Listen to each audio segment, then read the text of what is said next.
Bonsoir Richard, je rappelle que Richard assoit des chirurgiens du membre supérieur, donc très spécialisés sur cette pathologie sportive.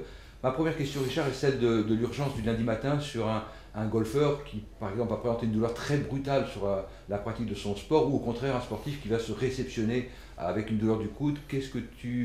Comment tu appréhendes cette problématique du lundi matin en urgence? Bonsoir. La première question, c'est il faut voir un peu le niveau du golfeur. Est-ce que c'est un golfeur un peu du dimanche matin ou c'est un vrai golfeur qui pratique de manière régulière? Bien sûr, donc il faudra savoir si c'est un simple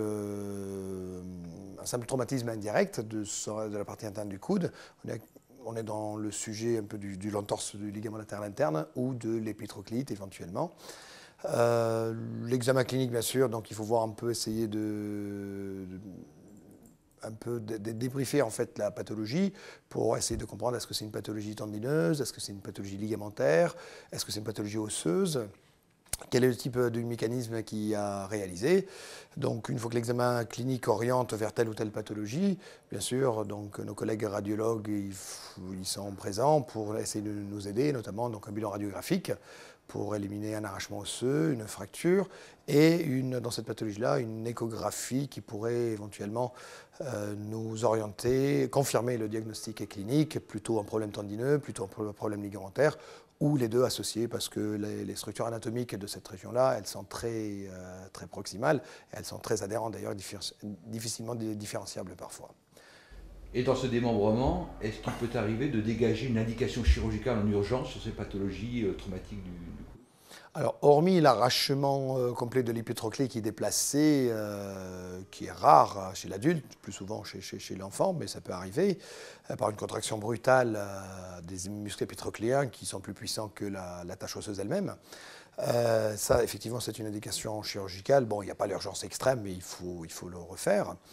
Il est exceptionnel, en ce qui me concerne, donc, de proposer une réparation chirurgicale d'un ligament latéral interne isolé ou d'une contusion, d'une désinsertion partielle ou totale des épitrocléens. Alors dans ce cas-là, en fait, il faut un peu différencier une seule pathologie qui pourrait être chirurgicale pour moi, c'est l'association d'une désinsertion complète des épitrocléens et une désinsertion complète du ligament latéral interne. Si c'est le sportif, il est régulier, c'est un sportif de frappe qui hypersollicite en plan médial du coude, il y a une place à la chirurgie dans ce cas-là pour réinsérer l'ensemble de cette structure dynamique et statique pour stabiliser le coude pour qu'il puisse continuer à jouer. Changeons de registre, Richard. On va aborder maintenant le golfeur qui présente une pathologie chronique du coude, qui a échoué à tous les traitements médicaux, qui a échoué à différents types de rééducation, infiltration, et qui arrive en fin de course chez toi. Est-ce que tu peux dégager là des indications potentielles sur ce sportif au niveau chirurgical? Dans l'hypothèse où l'examen clinique ou l'examen paraclinique oriente vers une pathologie épitrocléenne, anciennement appelée épitrocléite, il y a la place à la chirurgie. On est toujours un peu hésitant parce que c'est vrai que les résultats dans les épitrocléites chroniques sont très aléatoires. Ça dépend d'une personne à une autre. Parfois, on a des résultats qui sont exceptionnellement bons. Les gens, ils reprennent, ils reviennent même pour l'autre côté parce qu'ils sont gênés de l'autre côté, ils sont tellement contents. Parfois, on est un peu déçu. Comme je leur dis à chaque fois, vous savez, vous avez tout fait. Quand c'est qu'on fait la chirurgie, c'est juste avant que vous sautiez par la fenêtre. Ne sautez pas par la fenêtre, on essaie la chirurgie, si ça ne marche pas, vous sautez après.